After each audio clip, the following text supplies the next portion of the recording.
Hi, my name's Traci Cornelius. I'd like to welcome you to Get Creative with Traci. Today we're going to be making this beautiful card. This is using the Mixed Bunch stamp set with the Blossom Punch to make a little flower embellishment. So the first things that you're going to need are your 3 stamp sets. So firstly we're using Mixed Bunch and we're using this flower image here. And then to create the background we will be using the Flowering Flourishes stamp set. Have to say, one of my favourites. I've used this so many times for so many different projects. I'm going to be using this image here. And then one of my new favourite stamp sets is the 6-sided sampler. I love the hexagon shapes, but even more so I really like the sentiments in the font that they've got them. So we're going to be using the My Friend for this particular project again. Now I always like to do a different colourway, as you know, during my videos, so we will be using Melon Mambo and Whisper White. So to start with, you want to create a C6 card blank. So taking your sheet of A4, on one of my other video tutorials it does show you how to mark out the different sizes, just so it makes it easier. And a C6 card blank is made from half a sheet of A4, which is A5, which I've already marked out, and then that's folded in half, which will then create your C6 card blank, which is technically, the front of it would be A6 size. So just taking a bone folder to fold that, and that was super quick and super easy. When I go to mat mine, I usually leave about 1/8 of an inch difference, so the Melon Mambo will be 1/8 of an inch smaller. So again, just for ease, I will cut to A5, because I know that I can then use this as a card blank later on, and then I can use my A6 markings to mark that out. Now I know it's going to be 1/8 of an inch shorter, so I'm going to 4 inches, and then I will shave off 1/8 of an inch on the other side.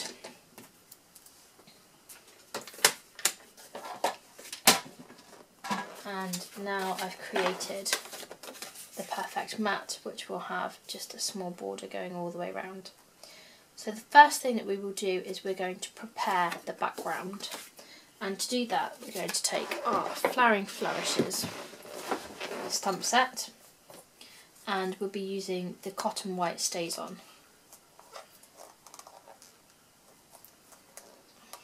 If I could get the lid off. Suctioned on well.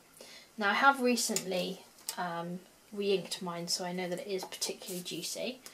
So I'm going to do light presses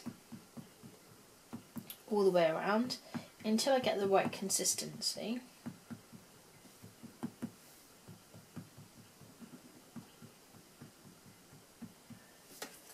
Okay, and now I can stamp this one out. I'm going to be doing it on the corners, so just play around with that a little bit. If you're buying this stamp set in wood, then you can still do this, but you use a Stampin' to work out the positioning. Re-ink the stamp again. Again, making sure that I've got good coverage, and then play around with this until you've got it the way that you want it. So I think I'll do mine that way around, and just press firmly but then lift straight up. How beautiful is that? It's stunning, I love it. And then just to finish off this section, we're going to ink up the My Friend stamp, again using Stays On. So light taps, check that you've got full coverage, and then that's going to go in between the 2 stamped parts, and there you've got it. Technically you could just use that as a card all by itself, you know, once it's mounted up. That's so pretty. But we're going to continue, and I'm going to show you how I've created the rest of mine. So just to finish this, I'm going to adhere it on to the card blank. I use snail, you can use whichever adhesive you prefer, if it's sticky strip, anywhere glue sticks. If you're not very confident about positioning of things, a little tip that I learned from Michelle last is that you can add a light application of Anywhere glue stick just over the top, and this will give you enough gliding motion that you can play around with the positioning to make sure that you've got it into the right place before it's well and truly stuck to the card. So if you weren't happy, you could easily peel it off. And you've got a bit more manoeuvrability. Okay, so that we can pop to one side. And now we're going to prepare our little embellishment. And to do that, the first things we're going to do is cut out 2 tags from the Framelits Chalk Talk set. It's a brilliant set. I've been using it a lot on my projects, and I really love this big tag die that we've got here.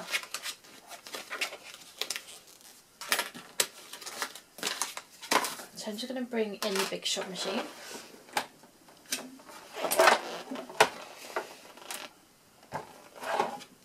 Now for this one we're going to use the magnetic platform. If you haven't used this before, it's really going to revolutionise your cutting.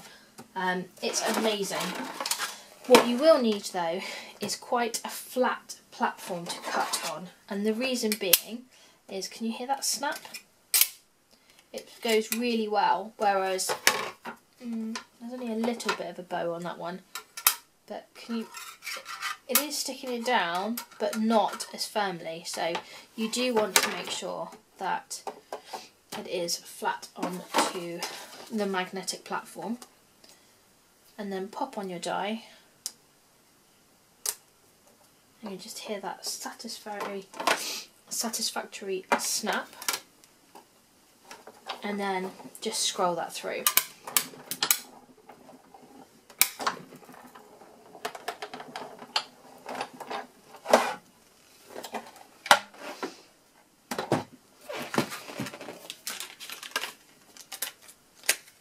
And now we have one tag. Now just for ease of time, I have actually gone ahead and die cut the white tag as well. And the reason for doing the crumb cake is just so that we can create a shadow effect. Just really makes it pop on the card. So the first thing that we'll want to do with our tag is to stamp out our our mixed bunch stamp. And we're using the Melon Mambo to go with the cardstock. So ink that one up. You can always tell if your ink has covered everywhere, because it should be nice and glossy when you pop it to the light. If it's matte in any areas, then just re-ink it again. Stamp out onto your tag. Don't worry too much if it doesn't cover the entire tag and you've got a little bit over the edge, because we are going to be adding some more flowers to it. So taking out, you can see this is a sheet I've been using before, so taking some more Whisper White cardstock, I'm going to re-ink this stamp twice more, and we're then going to stamp it and punch it out. When it comes to punching out, it is much easier if you stamp it so you've got one full end, and that's just so that when you go to punch it, the punch can get in easily without you having to cut your cardstock. So just pressing down firmly, lift straight up, and then we can use our blossom punch. And you see what I mean? Now that we've got this end, it can easily be positioned so that we can punch this out. Now you will want to spend a little bit of time lining it up so that you've got pretty much an even border all the way around. And again, just punch out the second flower as well. I find it a little easier that I hold my punch halfway in. That means that it secures the cardstock into place without punching it. And then I ease off a little bit, and then I can just use that time to reposition it to the area that I want it to be in. So we've now got 2 flowers to go over the top. Now there is one more detail that I want to add.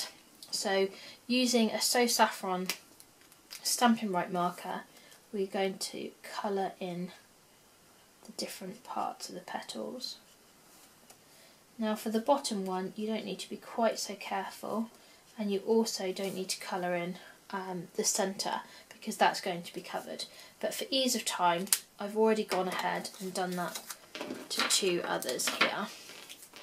So you can see that the top one I've coloured in all the areas, whereas the one that's going underneath hasn't. We do need to actually colour them in on the tag though, and again, because this is being covered, you don't necessarily need to be really careful. On the top one, for example, I spent a lot more time, didn't go outside the lines, etc. But I just want to be quick on this one.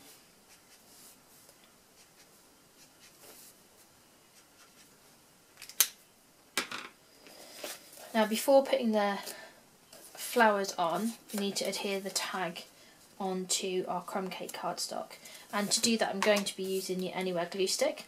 Again, this is just so that I've got more time to play around with the positioning of it before it's well and truly stuck into place. So I'm going to line up with the bottom and then just slide over until I'm happy with how much shadow is coming across. Like I said, because it's Anywhere glue stick, I can play around with that just a little bit more. I'm already going to pop this onto our card blank because it makes the next stages a lot easier. So for that, I'm just going to use some snail adhesive. And then this one's going to go at an angle, just like so.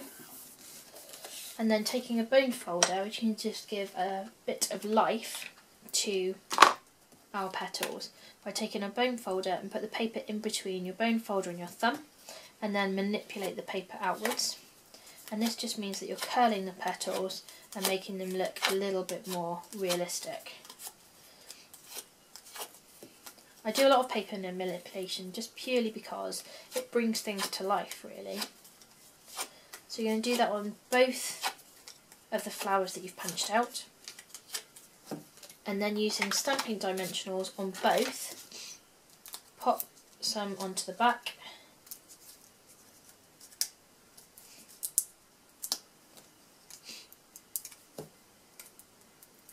And then when you adhere these onto the tag, just offset them. So we're building that flower up. And then again, popping stamping dimensionals onto the back of the other one.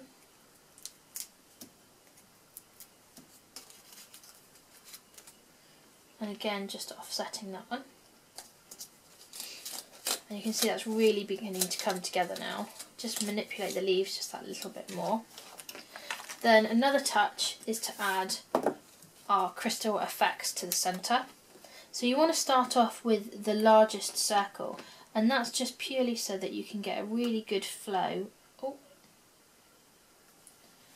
not like that. If that does happen, I'm just going to take a piece of cardstock. Always good to know how to rectify things. And I'm just going to take off the excess. Okay, so without squeezing too much, we'll do that again. Taking the largest circle, it means that you can get the flow of the crystal effects just right. And then once you've got that flow, you can then move on. So you're literally lifting up and dabbing on. And then stop squeezing the bottle, because by that time the flow is naturally coming to the end anyway. And that's how you can get the smaller circles.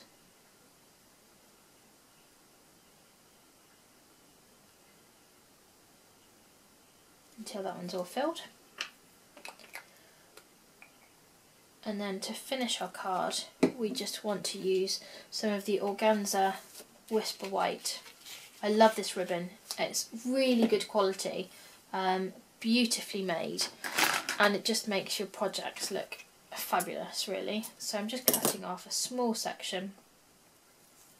This is just simply going to be tied into a knot. You could do a bow if you prefer. And then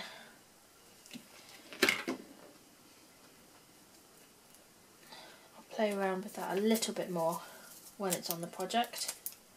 Just going to pop a couple of glue dots on, just make that a little bit tighter. And then that can go at the top. And then this time I can now play around with it and work out exactly how long I want the tails to be, and also the angle of them.